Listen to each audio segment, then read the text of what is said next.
Daily. Taste the Daily. ஆச்சி மசாலா எந்த சமையலும் ருசி தேடும் ரகசியம் 20 ரூபாய். ஆதவர்சன் அவங்களுடைய அத்தை நம்முடைய எம்எல்ஏ இருக்காங்களா, அவங்களுடைய தம்பி அப்படின்ற முறைகளும் சொல்ல வர்றாங்க. ஒரு குடும்ப ரீதியிலான ஒரு பிரச்சனையாகத்தான் இதை காட்டுறதுனால தான் மாரிதாஸ் நடவடிக்கை. இந்த விமர்சனத்துக்கு பதிவு இல்லை, அந்த மாதிரியெல்லாம் கிடையாது. அவர் தொடர்ந்து அரசை குறை சொல்லி கொண்டிருக்கார். அந்த குறைகளை சொல்றது தப்பு இல்லை. இல்லை, விமர்சனம் வைக்கிறது அமைச்சர் மேலே தானே வைக்கிறார். இல்லை, அமைச்சர் மேலே வச்சிருந்தாலும் அந்த அமைச்சர் சம்பந்தப்பட்ட அமைச்சர் யாராக இருந்தாலும் சரி உடனடியாக தலைமைக்கு தெரிவிக்கணும். இல்லை, வாய்ஸ் ஆஃப் காமனுடைய மேலாளரே அவர் தான் அப்படின்ற மாதிரி சொல்கிறாங்க. விமர்சனங்கள்லாம் வருது. இல்லை, அது இன்னைக்கு எதை வேணாலும் பேசலாம். மாரிதாஸ் பேசிய நிறைய விடயங்கள் இதே போல நம்ம திமுகவின் எங்கேயோ ஜாபர் சாதிக் அப்படின்றவர் ஏதோ பண்ணதுக்கு திமுக தான் குறை சொன்னோம். அண்ணா யூனிவர்சிட்டியில் இருக்கக்கூடிய அந்த சம்பவத்திற்கு திமுக தான் குறை சொன்னோம். அதில் மட்டும் திமுக சொல்லிட்டு இதில் மட்டும் நம்ம பிரித்து பார்க்குறது சரியா?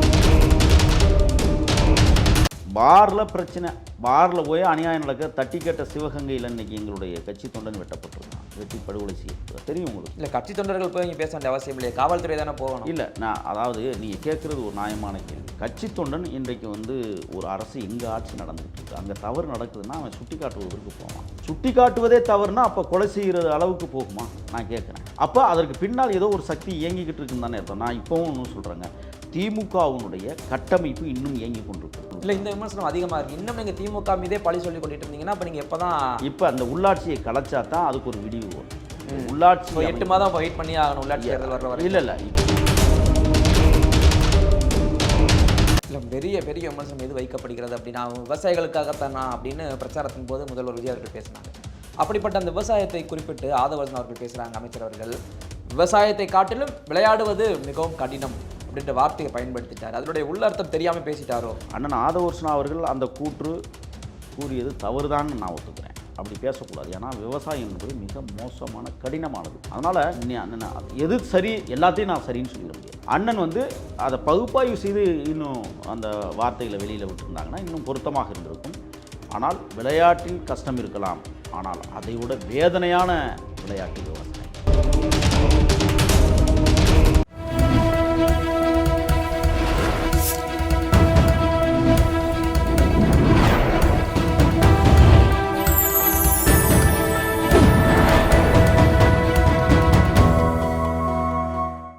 சேனல் 5 தமிழ் நேயர்களுக்கு வணக்கம்.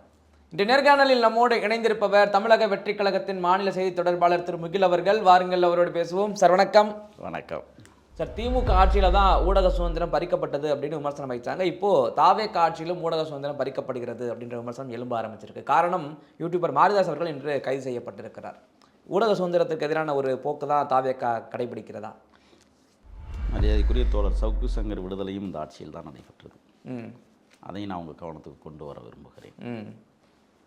மரியாதைக்குரிய மாரிதாஸ் அவர்கள் வரம்பு மீறி ஏஐ மூலமாக தமிழ்நாடு முதலமைச்சர் மாண்புமிகு தலைவர் அவர்களையும் அமைச்சர் பெருமக்களையும் ஆபாசமாக சித்தரித்து படத்தை வெளியிட்டு மக்களிடத்திலே தவறான கருத்தை கொண்டு போய் சேர்க்கிற காரணத்தால் தான் இன்றைக்கு அவர் கைது செய்யப்பட்டிருக்கிறார். அவரை கைது செய்தது இன்றைக்கு தமிழ்நாடே சந்தோஷப்பட்டு கொண்டிருக்கிற காரணம், இவர்கள் போன்றவர்கள் தொடர்ச்சியாக அவர்கள் சார்ந்த இயக்கத்தை ஆதரிப்பதும் ஆளுகிற இந்த அரசை குறை கூறுவதுமான ஒரு வேலை திட்டத்தை கையில் வைத்திருக்கிறார்கள். இவர்கள் ஆட்சியாளர் தகுதியற்றவர்கள் என்பதை மக்கள் தான் தீர்மானித்திருக்கிறார்கள்.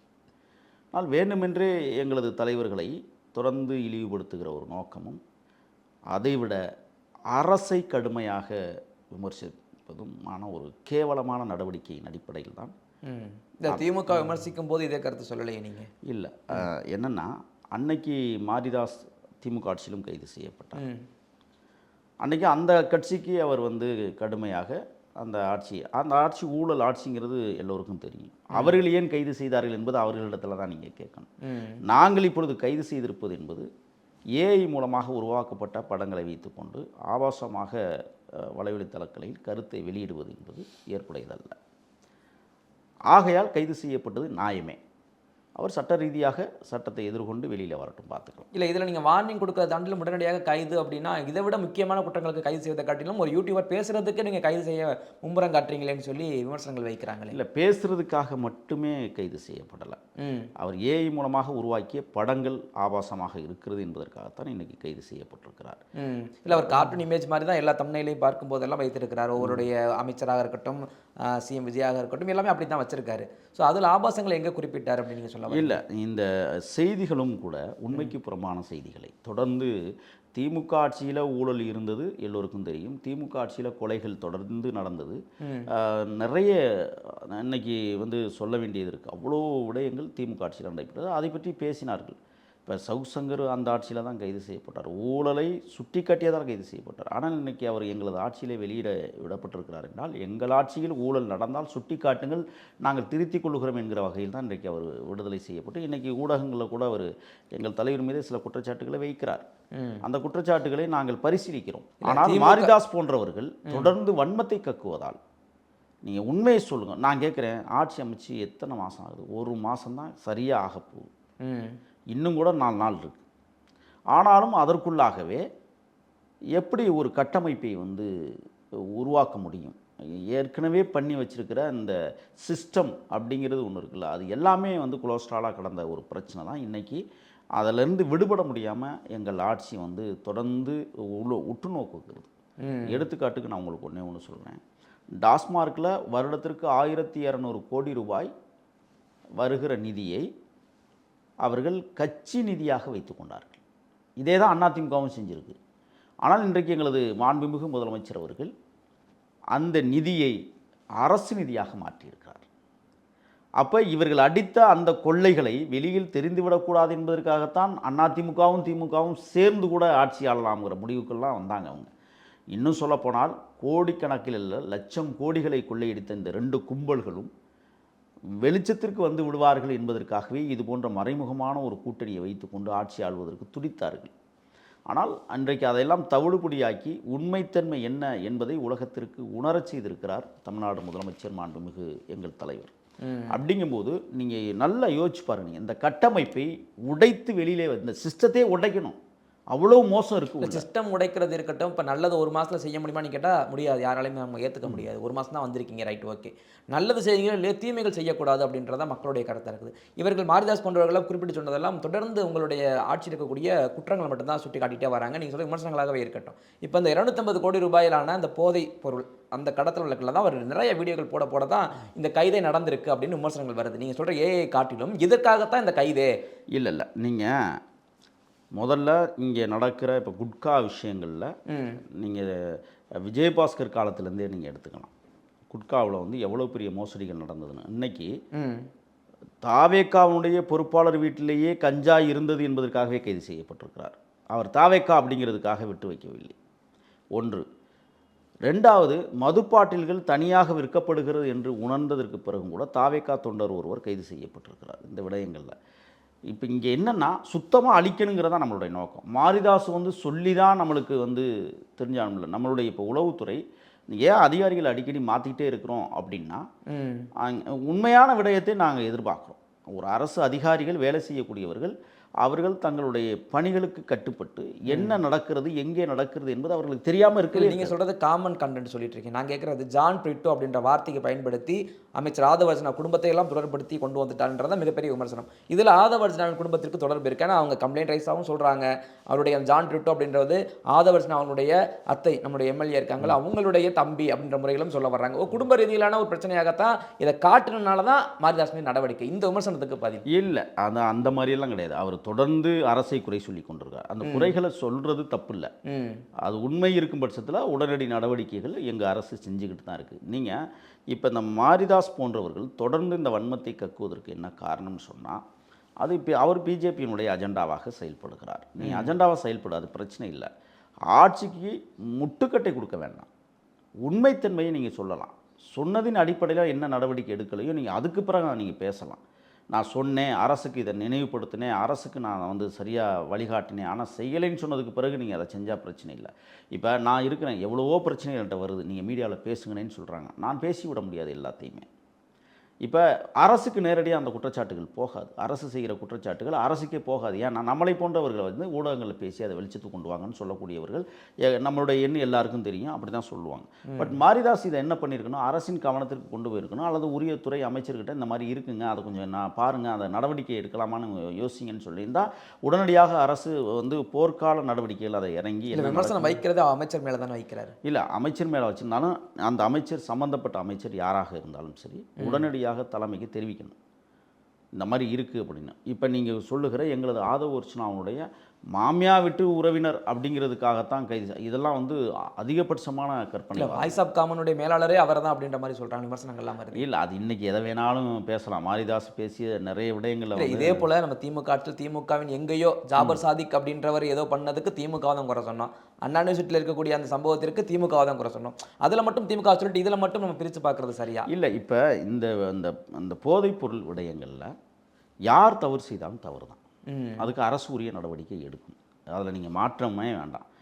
மாரிதாஸ் போன்றவர்கள் தொடர்ந்து அவர்கள் இல்லாத ஒரு விடயத்தை இருப்பதாகவே வந்து ஏஐ மூலமாக காட்டுகிற போது தான் பிரச்சனைங்க உருவாகுது. ஆக இதை வந்து கட்டுக்குள் கொண்டு வர வேண்டும் என்பதுதான் இன்றைய ஆட்சியாளர்களுடைய அணுகுமுறை. அது தலைவர் முதல்வர் அவர்கள் ரொம்ப தெளிவாக காய் நகர்த்திக்கிட்டே இருக்கிறாரு. ஒரு மாதம் கூட ஆகலைங்க, அதுக்குள்ளே இவ்வளவு பெரிய பிரச்சனைகளை கொண்டு. நான் கேட்குறேன், இப்போ இவ்வளவு போதை வஸ்துக்களை வந்து ஆதவ அர்ச்சனாவுடைய உறவினர்கள் வைத்திருக்கிறாங்கன்னு சொல்கிற மாரிதாஸ் திமுக ஆட்சியில் ஏன் சொல்லலை? அப்போ விமர்சனம் பண்ணாரே. இல்லை, அப்போ விமர்சனம் பண்ணாலும் என்ன நடவடிக்கை எடுத்தாங்க? ஏன் நடவடிக்கை எடுக்கலை? இந்த பிரச்சனைலாம் இருக்குது. இன்றைக்கி நடவடிக்கை எடுப்பதற்கு துணிந்திருக்கிறாரு இந்த அரசு எல்லா வகையிலையுமே. ஒன்றும் இல்லைங்க, பாரில் பிரச்சனை, பாரில் போய் அநியாயம் நடக்க தட்டி கேட்ட சிவகங்கையில் இன்றைக்கி எங்களுடைய கட்சி தொண்டன் வெட்டப்பட்டிருக்கிறான், வெட்டி படுகொலை செய்யப்பட்டிருக்கான், தெரியும் உங்களுக்கு. ஆமாம். இப்போ பிரச்சனைகளின் அடிப்படையில் போய் பேசுகிற போதே எங்கள் தொண்டர்களுக்கே வந்து இங்கே வீரமரணம் நடக்கிறது என்றால் அப்போ எப்படித்தான் இதை சமாளிக்க முடியும்னு நீங்கள் யோசிங்க. இல்லை, கட்சி தொண்டர்கள் போய் இங்கே பேச வேண்டிய அவசியம் இல்லையா, காவல்துறை தானே போகணும். இல்லை, நான் அதாவது நீங்கள் கேட்குறது ஒரு நியாயமான கேள்வி. கட்சி தொண்டன் இன்றைக்கு வந்து ஒரு அரசு எங்கே ஆட்சி நடந்துக்கிட்டு இருக்கு, அங்கே தவறு நடக்குதுன்னா அவன் சுட்டி காட்டுவதற்கு போவான். சுட்டி காட்டுவதே தவறுனா அப்போ கொலை செய்கிற அளவுக்கு போகுமா நான் கேட்குறேன். அப்போ அதற்கு பின்னால் ஏதோ ஒரு சக்தி இயங்கிக்கிட்டு இருக்குன்னு தானே அர்த்தம். நான் இப்போவும் ஒன்றும் சொல்கிறேங்க, திமுகவினுடைய கட்டமைப்பு இன்னும் இயங்கி கொண்டிருக்கிறது, அரசாட்சியை அவர்கள் இன்னும் நடத்தி கொண்டு. இல்லை, இந்த விமர்சனம் அதிகமாக இருக்குது. இன்னும் நீங்கள் திமுக மீதே பழி சொல்லி கொண்டுட்டு இருந்தீங்கன்னா அப்போ நீங்கள் எப்போ தான் இப்போ அந்த உள்ளாட்சியை கலைச்சா தான் அதுக்கு ஒரு விடிவு வரும். உள்ளாட்சி 8 மாதம் வெயிட் பண்ணி ஆகணும் உள்ளாட்சி தேர்தல் வர வரை. இல்லை, இப்போ அதுக்கு முன்னாடியே கலைக்கிறதுக்கு நிறைய வாய்ப்புகள் இருக்குது. நீங்கள் 8 அதுக்குள்ளே நாங்கள் சரி பண்ணுவோம். இப்போ நீங்கள் எடுத்துக்காட்டு மேயர் பிரியா பண்ணிய அட்டுழியங்களை நம்ம பார்த்துருக்குறோம், ஊடகங்களில் பார்த்துருக்குறோம், எங்கள் தங்கை பல்லவிக்கு நேர்ந்த அவமானத்தையும் நம்ம பார்த்துருக்குறோம். இப்போ நீங்கள் பல விடயங்களில் நீங்கள் பார்த்தீங்கன்னா திமுகவுடைய அஜெண்டாவாக நிறைய இடத்துல இப்போ இன்னும் பாருங்கள், 30ஆம் தேதி வரை இந்த டெண்டர் பாருன்னு முடியலை. இப்போ அங்கே டெண்டர்லாம் வச்சுருக்கிறது யார்? திமுககாரங்க தானே வச்சுருக்காங்க. அப்போ அவங்க அராஜகம் இன்னைக்கு தலைவிரித்து ஆடுது ஒவ்வொரு ஒயின் ஷாப்லையும். அதை ஒரு முடிவுக்கு கொண்டு வரணும்ல. இப்போ எங்கள் ஆட்சியில் வந்து இல்லை டெண்டரை காலி பண்ணுன்னு இப்போயே காலி பண்ணா நீங்கள் என்ன செய்வீங்க? இன்னும் 10 நாள் இருக்கும்போது ஏன் காலி பண்ணீங்கன்னு நீதிமன்றத்துக்கு ஓடுவீங்க. ஒரு நின்று நிதானமாக யோசித்து தான் ஒவ்வொரு விடயங்களையும் நாங்கள் முடிவெடுக்கிறோம். அப்படிங்கும்போது நீங்கள் மாரிதாஸ் போன்றவர்கள் தொடர்ந்து ஒரு விடயத்தை அழுத்தி கொண்டே இருப்பது என்பது அரசின் கவனத்திற்கு கொண்டு போகிறதில்ல, அரசையே குறை கூறி அரசை அவமானப்படுத்துவதாகத்தான் இந்த அரசு கருதுகிறது. இப்போ எடுத்துக்காட்டு, இப்போ சவு சங்கர் இப்போ வெளியில் வந்தார். அவர் வந்து இப்போ காரசாரமாக இப்போ நம்ம பேசிக்கிட்டு இருக்கிற நேரத்திலோட பேட்டி கொடுத்துக்கிட்டு இருக்கிறாரு. அந்த பேட்டியில் முதல்வர் வந்து கவனத்தில் எடுத்துக்கணும், அருண் வந்து லஞ்ச ஒழிப்பில் கொண்டாந்து போட்டது மிக தவறான விஷயம், அவருக்கு கீழே பணியாற்றக்கூடியவர்கள் அவர் பின்னாடி தான் இன்னமும் இருக்காங்க, ஊழல் நடப்பதற்கு அதிக வாய்ப்புகள் இன்னும் இருக்கிறது. அது மட்டும் இல்லை, அந்த அருண் வந்து நிறைய இடங்களில் வந்து ஈசிஆரில் நிறைய இடங்களை வாங்கி போட்டு வச்சுருக்கிறாரு அவர் பினாமி பேரில் எல்லாம் சொல்லி ஒரு குற்றச்சாட்டை வைக்கிறார். அதையும் அரசு பரிசீலித்து கொண்டு இருக்கிறது. நீங்கள் இப்போ பாருங்கள், ஐஜி நியமனம் டிஐஜி நியமனத்திலே வந்து மாற்றி மாற்றி ஏன் இன்னும் முடிவெடுக்க முடியாமல் இருக்கிறோம்னு சொன்னால், இன்னமும் அந்த கட்டமைப்புக்குள் சரியான தலைமை உருவாக்கப்பட வேண்டும் என்பதற்காகத்தான் எங்களது கட்சி தலைமை மட்டுமில்லை இந்த அரசும் ஒரு தெளிவான நீரோட்ட பாதையில் நடக்க வேண்டும் என்பதற்காக மாற்றி மாற்றி அடிக்கிறோம். லஞ்சம் ஒழிக்கப்பட்டிருக்க அந்த ஒரு மாதத்துல இன்னும் இல்லை, திமுகவுடைய நீட்சி தொடர்கிறது.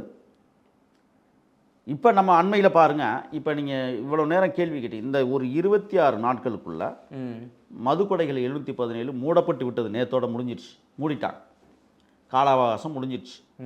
200 யூனிட் மின்சாரம் அமலுக்கு வந்துருச்சு. விவசாயிகள் பயிர்க்கடன் தள்ளுபடி 50,000 வரை வந்து தள்ளுபடி பண்ணியாச்சு. சிங்கப்பெண் படை இப்போ இந்த எழும்பூர் ராஜரத்னம் ஸ்டேடியத்தில் நாளைக்கு வந்து முதல்வர் தொடங்கி வைக்கிறார். அடுத்து பருத்திக்கு 11% இறக்குமதி தள்ளுபடி பண்ணியிருக்காங்க. ஆழம் அதிகம் உள்ள கல்குவாரிகளுக்கு தடை. இப்போ நீங்கள் அந்த கல்குவாரிகளை பற்றி நம்ம பேசியாகணும். ஏகப்பட்ட கல்குவாரிகள் இன்றைக்கு ஒரே நாளில் 68 அந்த கல்குவாரிகள் மூடப்பட்டிருக்கிறது. எங்களுடைய அமைச்சர் மாண்புமிகு பிரபு அவர்களுடைய தீவிர. ஆனால் அதே அமைச்சருக்கு நாங்கள் இன்னொன்னையும் சொல்லிக்கிறோம். எங்கள் கட்சி அமைச்சருக்கே நாங்கள் ஒரு கோரிக்கையை வைக்கிறோம். இன்றைக்கும் கிருஷ்ணகிரி, ராணிப்பேட்டை போன்ற மாவட்டங்களில் செயல்பட்டு கொண்டிருக்கிற கல்குவாரிகள் மூடப்படவில்லை. நான் அண்மையில் வேலூர் மாவட்ட சுற்றுப்பயணத்தில் இருந்துட்டு வந்திருக்கேன். முன்னாள் எம்எல்ஏ காந்தின்னு ஒருத்தர் அமைச்சராக இருந்தவர், அவருடைய கல்குவாரிகள் இன்றைக்கும் தொடர்ந்து செயல்பட்டு கொண்டிருக்கிறது. கிட்டத்தட்ட 80 லாரிகள் ஒரு நாளைக்கு அங்கே நின்று வேலை செஞ்சுக்கிட்டு இருக்கு. இன்றைக்கும் நடவடிக்கை எடுக்க வேண்டியது யாருடைய பொறுப்பு? இல்லை, எங்கள் ஆட்சியினுடைய பொறுப்பு. இப்போ நாங்கள் என்ன சொல்கிறோம்னா, இப்போ தமிழ்நாடு முழுக்க சுத்தணும்ல, ஒரு அமைச்சர் தமிழ்நாடு முழுக்க சுற்றி வருங்கன்னா நேரம் இல்லை. இல்லை, அமைச்சர் சுற்ற வேண்டிய அவசியம் இல்லை, அதிகாரிகள் போட்டிருக்காங்க. இல்லை, அதிகாரிகள் போட்டிருக்காங்க, ஆய்வு செய்யணும்ல. இப்போ அமைச்சர் நேரடியாக போய் ஆய்வு செஞ்சதெல்லாம் மூடிட்டாங்க. அமைச்சர் என்ன முடிவெடுக்கிறார்னா, அதிகாரிகள் செயல்படுகிறார்கள், மாற்றம் இல்லை, நான் நேரில் வந்து ஆய்வு செய்ய வேண்டும் அப்படிங்கிறது. எவ்வளவு, ஏன்னா அதிகாரிகள் எப்படி வேணாலும் கணக்கு எழுதி கொடுத்துட்டு போயிடலாம். ஆனால் அமைச்சர் போகிற போது யாரும் விசிற முடியாதுல்ல. இப்போ அந்த காந்தி என்கிற ஒரு நபருடைய கல்குவாரிகள் ஏகப்பட்டது கிருஷ்ணகிரி மாவட்டத்திலேருந்து கிட்டத்தட்ட ராணிப்பேட்டை மாவட்டம் வரை தொடர்ந்து ஒரு மலையை போய் பாருங்கங்க. நான் சொல்கிறது ராணிப்பேட்டை பக்கத்தில் அந்த மாவட்டத்தில் அந்த பைபாஸில் போகும்போதே உங்களுக்கு தெரியும், ஒரு பாறை மட்டும்தாங்க நிற்கிது உயரமாக. பாய்க்கெல்லாம் வெட்டி எடுத்தாச்சு, எல்லாம் வெட்டி எடுத்தாச்சு. இல்லை, நீங்கள் ஆட்சிக்கு வந்து ஒரு மாதம் ஆக போது, இன்றைக்குமே டாரஸ் லாரில் பார்த்தீங்கன்னா வெட்டி கொண்டு போய்கிட்டே தான் இருக்காங்க. எல்லாம் போய்கிட்டு தான். இல்லை, இது எல்லாமே தடுக்கப்பட வேண்டும் என்று இப்போ நான் பேசுகிறேன்ல, இல்லைங்கன்னு நான் சொல்லலை. இல்லை, இப்போ நான் எடுத்துக்காட்டு ஒன்று சொல்கிறேன். கர்நாடக தேசத்தில் வந்து கன்னட மொழியில் தான் எண்கள் எழுதுவாங்க வாகனங்களை, நீங்கள் பார்த்து. ஏன் இன்னும் தமிழ்நாட்டில் வந்து தமிழ் மொழியில் எழுதலை அப்படிங்கிற ஒரு ஆதங்கம் எனக்கு இருக்குது. இப்போ நம்ம அதை என்ன செய்யணும்னா, மரபு தமிழ் எண்கள் இருக்குது தமிழில். திருக்குறளை எழுதுகிற போது கூட திருவள்ளுவர் மரபு தமிழைத்தான் பயன்படுத்தியிருக்கிறார். அது கம்பரும் பயன்படுத்தி, எல்லா அறிஞர்களும் அதை, ஏன் ஐயா பெருஞ்சித்திரனார் வரை மரபு தமிழைத்தான் பயன்படுத்தியிருக்கிறார்கள். இன்றைக்கு அந்த மரபு தமிழை அனைத்து கல்வி நிறுவனங்களிலும் அல்லது பேருந்து எண்களையும் மாற்றம் செய்ய வேண்டும் என்பது நம்மளுடைய ஆசையாக இருக்கிறது. அதையெல்லாம் எங்கள் முதல்வர் கணக்கில் எடுத்துக்கிடுவாருங்கிற நம்பிக்கையில் தான் நம்ம உட்காந்து பேசுகிறோம். நாங்கள் வந்து எங்கள் ஆட்சி வந்து சரிவர நடக்குதுன்னு நான் துதிப்பாட மாட்டேன். எங்கள் ஆட்சியில் தவறு இருந்தாலும் நாங்கள் எங்களுடைய முதல்வருக்கு கவனத்திற்கு கொண்டு போவோம். இல்லை, விமர்சனங்களுக்கு பதில் சொல்ல நீங்கள் தயாராக இருக்கீங்க. நீங்கள் பேசும்போது சொன்னீங்க விவசாய கடன்லாம் பண்ணணும் தள்ளுபடின்னு. ஆனால் இன்னைக்கு விவசாயிகள் போராட்டம் பண்ணிக்கிட்டு இருக்காங்க. சொன்ன அளவில் தள்ளுபடி பண்ணலைன்னு ஒரு பக்கம் நிறுவனம் எங்களுக்கான நிலுவைத் தொகையை கொடுக்கல, 1.5 கோடி தரலை, நெல்லுக்கான தரலன்னு சொல்லி போராட்டம் பண்ணுறாங்க. அதை கைது பண்ணுறாங்க அவங்களை எல்லாரும். விவசாயிகளே உங்களுக்கு எதிராக நான் உங்களை நம்பி தானே ஓட்டு போட்டு நீங்கள் காவல்துறை வச்சு எங்கள் கைதுலாம் பண்ணுறீங்கன்னு விவசாயிகளே உங்களை கேள்வி கேட்குறாங்க. இல்லை, இப்போ நீங்கள் கேட்ட கேள்வி நியாயமான கேள்வி. முதல்ல இந்த பொருளாதார சீர்குலைவு என்பது தமிழ்நாட்டை தலை தூக்கிகளுக்கு கிட்டத்தட்ட 10 லட்சம் கோடியை கடனை வச்சுட்டு போயிருக்காங்க அந்த அரசு, ஏற்கனவே ஆண்டவர்கள். இப்போ அதை சரிகட்ட வேண்டிய இடத்துல நம்ம நிற்கிறோம், சரிங்களா? இப்போ கல்குவாரிகள் மூடுறோம், அடுத்து சாராய கடையில் மூடிக்கிட்டு இருக்கிறோம். வருமானம் எங்கிருந்து வந்ததோ அதையெல்லாம் நாங்கள் வந்து மூடியிருக்கிறோம். இப்போ வருமானம் வரக்கூடிய அளவிற்கு நாங்கள் ஒரு வேலையை செய்யணும். இப்போ விவசாயிகளுடைய கடன் தள்ளுபடி என்பது நிறைய பேர் என்ன செஞ்சுருக்காங்க தெரியுமா, எப்படி ஆட்சி மாறிச்சுன்னா நம்ம கடன் தள்ளுபடி பண்ணிடுவாங்கன்ட்டு பொதுநல வங்கிகளில் இருந்த நகைகளை கூட இன்றைக்கி கூட்டுறவு வங்கிகளை உணாந்து ஒரு பெரிய ஊழலே நடந்திருக்கு. அதில் நீங்கள் அதிகமாக சிக்கினது யார் தெரியுமா? திமுககாரங்க தான். நீங்கள் திமுககாரர்கள் மற்ற வங்கிகளில் வச்சுருந்த நகைகளை கொண்டாந்து கூட்டுறவு சங்க வங்கிகளில் வச்சதுக்கு காரணமே அடுத்த ஆட்சி நம்ம ஆட்சி தான் கண்டிப்பாக அதை தள்ளுபடி பண்ணிடுவாங்கன்னு மொத்தமாக கொண்டாந்து நகையை வச்சாங்க. இது ஆய்வு என்னைக்காவது நம்ம செஞ்சுருக்கிறோமா சொல்லுங்கள்? இப்போ எங்கள் தலைவர் வந்து நம்மளுடைய முதல்வர் வந்து 50,000 வரை தள்ளுபடி பண்ணியிருக்கிறான்னு சொன்னால் அது ஆய்வுக்குரியது. 50,000 ரூபாய்க்கு வந்து ஒருத்தர் நகை வைக்கிறான்னா அவன் ஏழ்மையாக தான் இருக்க முடியும். 50 லட்சம் கொண்டாந்து வைக்கிறவன் எப்படி ஏழ்மையாக இருக்க முடியும்? அவனுக்கு எப்படி நம்ம தள்ளுபடி பண்ணுறது? இந்த கேள்வியெல்லாம் இருக்குல்ல. இல்லை, விவசாய கடன் சொல்கிறது இந்த 5 ஏக்கருக்கு கீழே வச்சுருக்கவங்க 100%. அதுதான் இப்போ அந்த நடைமுறையை தான் எங்கள் ஆட்சி கொண்டு வர துடிக்கிறது. அதுக்கு நீங்கள் நேரம் எடுத்துக்கோங்க. அது நீங்கள் தாராளமாக நேரம் எடுத்து பண்ணலாம். நான் கேட்குறது, மேகதாதுனை கட்ட போகிறோம்னு கர்நாடகாவில் சொல்கிறாங்க, அதற்கு எதிராக விவசாயிகள் போராட்டமாக கைது பண்ணுறாங்க. இன்னொரு பக்கம் NCCF அவங்க தான் நிலுவைத் தொகை 1.5 கோடி தராமல் இருக்காங்கன்னு சொல்லி விவசாயிகள் போராடுறாங்க, நெல்லுக்கான நிலுவைத் தொகை. அதுக்கு காவல்துறை வச்சு கைது பண்ணுறாங்க. அவங்க வந்து நீங்கள் செய்கிறத செய்யுங்க, கைது நடவடிக்கை அப்படின்றது இப்போ திமுகவுக்கும் இதுக்கும் வேற்றுமை இல்லை. நீங்கள் அவங்க மேலே எல்லாம் எஃப்ஐஆர் போட்டிருக்கானா இருக்காது. இந்த திமுக ஆட்சியிலே எஃப்ஐஆர் போட மாட்டாங்க, கைது தான் பண்ணுறாங்க. ஏன் குண்டர் சட்டத்திலே போட்டாங்க. அவர் இன்னைக்கு எங்கள் கட்சியினுடைய வேட்பாளராக அறிமுகப்படுத்தப்பட்டவர், உங்களுக்கு தெரியும்னு நினைக்கிறேன். நான் என்ன சொல்கிறேன்னா, நான் இந்த ஆட்சியில் அதெல்லாம் நடக்கலை. காலையில் ஒரு போராட்டம் என்பது அந்த போராட்டத்தை ஒரு முடிவு கொண்டு வரணும் அப்படின்னா அரசு கைது பண்ணும், மாலையில் விட்டுரும். யார் யார் போராட்டத்தில் என்ன கோரிக்கைகள், அந்த கோரிக்கைகளை கவனத்தில் எடுத்துக்கும். இதுதான் எங்கள் ஆட்சியினுடைய தந்திரம். இப்போ நீங்கள் எல்லா விவசாயியும் போராட்டத்தில் இறங்குறாங்க அப்படின்னா அதுக்கான ஒரு தீர்வு இருக்குல்ல, அந்த தீர்வை நோக்கி தான் நாங்கள் நகர்றமே ஒழிய அவளை போராட விடுவதே எங்களுடைய நோக்கம் அல்ல. நீங்கள் அதை இப்போ நான் ஒன்றும் இல்லைங்க, கரும்புக்கு டன்னுக்கு இவ்வளோன்னு ஒதுக்கணும் அப்படின்னா அந்த தொகை இப்போ எத்தனை கரும்பு ஆலைகள் மூடப்பட்டிருக்கு? ஏன் மூடப்பட்டுச்சு திமுக ஆட்சியில்? எங்கள் ஆட்சியில் அதெல்லாம் நாங்கள் திறக்கணும்னு ஆசைப்பட்றோம். அப்போ நாங்கள் ஒரு பொது விவசாய திட்டத்தை நோக்கி நகர்கிறோமே ஒழிய தற்சார்பு நிதி கொள்கையிலிருந்து நாங்கள் ஒருபோதும் மாறல. இந்த ஆட்சிக்கு நிதி தேவை, எப்படி அதை சமாளிக்கிறது? அதற்கான கட்டமைப்பு வேலைகளைத்தான் இன்றைக்கு எங்களது முதல்வர் மாண்புமிகு தலைவர் அவர்கள் இந்த வேலையை செஞ்சுக்கிட்டே இருக்காங்க. நீங்கள் இந்த கேள்வியெல்லாம் இன்னொரு 4 மாதம் கழிச்சு கேட்டீங்கன்னு வச்சுங்க, ரொம்ப நல்லாயிருக்கும். அப்போ இந்த அரசு செய்கிற தவறு ஏதாவது இருந்தால் நானே கூட உங்கள்கிட்ட வந்து பேசுவேன், இந்த தவறு இருக்குங்க, நான் ஒத்துக்கிறேங்கன்னு சொல்லுவேன். எங்கள் ஆட்சி அப்படிங்கிறதுக்காக தவறே நடக்கலைன்னு நான் பேச மாட்டேன். இப்போ இதுவரை நடைபெற்றிருக்கிற அந்த படுகொலைகளை நீங்கள் வந்து ஏற்றுக்கொள்ள முடியாது எங்களால். ஏன்னா நான் உங்கள்கிட்டே பேசியிருக்கிறேன், திமுக ஆட்சியில் இவ்வளவு படுகொலைகள் நடந்திருக்கிறது. அதே விமர்சனத்தை எனக்கு வைக்கிறாங்களே உங்கள் ஆட்சியில் வைக்கிறாங்க. அதுக்கு தான் நான் சொல்கிறேன், திமுகவின் நீட்சி இன்னும் தொடர்கிறது. எடுத்துக்காட்டு, இப்போ பெரம்பூரில் வந்து நீங்கள் பார்த்தீங்கன்னா 1 மாதத்துக்கு முன்னாடி ஒரு முண்டம், அதாவது தலையில்லாத ஒரு முண்டத்தை வந்து சூட்கேஸில் வச்சு அடைச்சி அதை கண்டுபிடிச்சாங்க. 1 மாதத்துக்கு முன்னாடி நடந்தது. அது எந்த ஆட்சியில் நடந்தது? அது தேர்தல் கமிஷன் ஆட்சியில் நடந்தது. ஆனால் இன்றைக்கு அது யார், என்ன, எப்படி துப்பு துளைக்கி இன்றைக்கி அந்த தலை எங்கே கிடந்தது, முண்டை எங்கே கிடக்குன்னு கண்டுபிடிச்சிருக்கிற காவல்துறை இன்றைக்கி இருக்குல்ல, அதை பாராட்டித்தானே ஆகணும். பொதுவாகவே காவல்துறை நான் கடுமையாக விமர்சனம் பண்ணுவேன். ஆனால் இந்த எங்களது ஆட்சியில் காவல்துறை சில நடவடிக்கைகளை தீவிரப்படுத்தி இருக்கிறது. ஆனால் இன்னும் தீவிரப்படுத்தப்பட வேண்டும். நீங்கள் ஒன்றும் இல்லைங்க, படுகொலை என்பது ஒரு குடும்பத்துக்குள்ளே நடக்குது பிரச்சனைனா அது வெளிச்சத்துக்கு வராது. இல்லை, அது நீங்கள் எதிர்கட்சியாக இருக்கும்போது திமுக விமர்சனமாக வைக்கிறீங்க, இப்போ ஆளுங்கட்சியாக இருக்கும்போது விமர்சனத்தை ஏற்றுக்கீங்க. இதுக்கு தான் நாங்கள் என்ன சொல்கிறோம்னா, இப்போ ஊரில் வந்து VO இருக்காங்க, அவரை சுற்றி இருக்கிற 5 கண்காணிப்பாளர்கள் இருக்காங்க, தெரியுங்களா உங்களுக்கு? கண்காணிகள்னு சொல்லுவோம். ஆமாம். ஒரு வீட்டில் ஒரு சண்டை நடக்குது, இல்லை எதிர் வீட்டுக்கும் அடுத்த வீட்டுக்கு சண்டை நடக்குதுன்னா அந்த புள்ளி விவரங்களை கூட அந்த VO அதிகாரிக்கு அந்த கண்காணிகள் தெரிவிக்க வேண்டும். இதை நான் பணிவோடு சொல்லிக்கிறேன்னு சொல்கிறேன். இதெல்லாம் தடுத்து நிறுத்தணும் தான் நம்ம பேசுகிறோம். இருக்கக்கூடாது. குடும்ப சண்டைகள் கூட கொலையில் போய் முடியுது.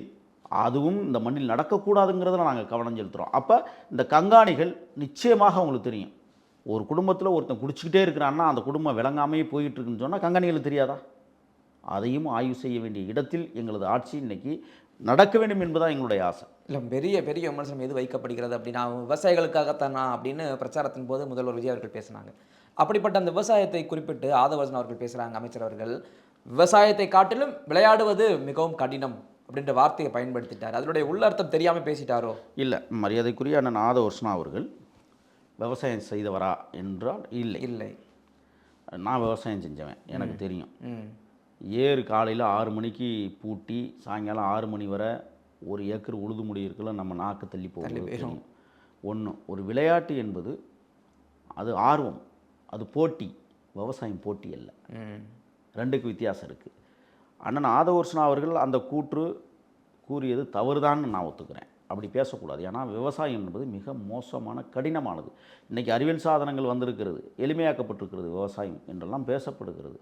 இருந்தாலும் அதற்குரிய நான் சேற்றுக்குள்ளே கால் வச்சு நாற்று அள்ளிக்கொண்டே போடுற வேலை இருக்கே, அந்த நாற்றை அள்ளி பரப்புகிற வேலை எவ்வளோ பெரிய கஷ்டம்னு உங்களுக்கு தெரியும். நீங்களும் கிராமத்தில் தான் பிறந்திருப்பீங்க. அதுவும் அந்த தொழிக்கில் முனங்கால அளவுக்கு இறங்கும் தொழில். அந்த தொழில் இறங்குற இடத்துல எவ்வளோ கஷ்டம். மண்வெட்டி பிடிச்சி வரப்பு வெட்டி முழுகிறது மிஷின் இன்னைக்கு செய்யலை, இல்லை, மனிதன் தான் செஞ்சுக்கிட்டு இருக்கான். ஒரு விளையாட்டு வீரன் என்பவன் காலையில் 6 மணிக்கு ஓட ஆரம்பிச்சான்னா 10 மணி வரை அதிகபட்சம் அவன் தன்னுடைய வெயிலுக்கு ரூமுக்கு ஒதுங்கிடுவாங்க அவ்வளோதான். ஒதுங்கிடுவாங்க, அவ்வளோதான். விவசாயி வெயிலுக்கு ஒதுங்காதவன். காலையில் அவன் 6 மணிக்கு ஏர் பூட்டினாலும் அந்த 1 ஏக்கர் நிலத்தை உழுதுபிட்டு கரையேறவன் தான் விவசாயம் இருக்கும். நீங்கள் அந்த உழுது முடித்ததுக்கு பிறகு கூட அவனுக்கு வேலை ஓயலை. அவன் அந்த 2 மாடையும் கூட்டியை கொண்டு கம்மாக்கில் இறக்கி அதை குளிப்பாட்டி அவன் உழுத கலப்பையை நல்லா கழுவி காய வைக்கிற வேலை வர அவனுடைய கஷ்டங்கள் என்னங்கிறது நம்மளுக்கு தெரியும். அவன் கட்டி இருக்கிற அந்த கந்தல் துணியை கூட அங்கே கிடக்கிற பாறையில் அடித்து துவைச்சி நாளைக்கும் இந்த துணி பயன்படுத்தப்படும் என்கிற மனநிலைக்கு வரக்கூடியவன் தான் விவசாயி. ஆனால் விளையாட்டு வீரன் அப்படி அல்ல.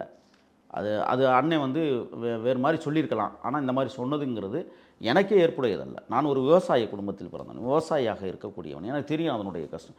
ஒன்றும் இல்லைங்க, நான் ஒன்றே ஒன்று சொல்கிறேன். வேர்க்கடலை நம்ம போடுறோம், களை வெட்டுறோம்ல. ஆமாம். 16ஆவது நாள் களை வெட்டணும்.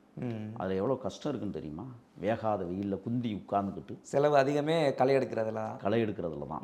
அது எவ்வளோ கஷ்டம். இன்னொன்று, நீங்கள் பயிரில் களை எடுக்கிறது அதை விட கஷ்டம். தண்ணிக்குள்ளே நிற்கணும், சேத்து புண்ணு வந்துடும் தெரியுமா? விளையாட்டில் சேத்து புண்ணு வராது, வயலில் சேத்து புண்ணு வரும். நாங்கள் அனுபவிச்சுருக்குறோம். அதனால் எது சரி எல்லாத்தையும் நான் சரின்னு சொல்லிட முடியாது. அண்ணன் வந்து அதை பகுப்பாய்வு செய்து இன்னும் அந்த வார்த்தைகளை வெளியில் விட்டுருந்தாங்கன்னா இன்னும் பொருத்தமாக இருந்திருக்கும். ஆனால் விளையாட்டில் கஷ்டம் இருக்கலாம், ஆனால் அதை விட வேதனையான விளையாட்டு விவசாயம். ஓகே சார், உங்கள் நேரத்தை ஒதுக்கி பல்வேறு கருத்துக்களை பகிர்ந்தமைக்கு ரொம்ப நன்றி. தொடர்ந்து பேசுவோம். நன்றி.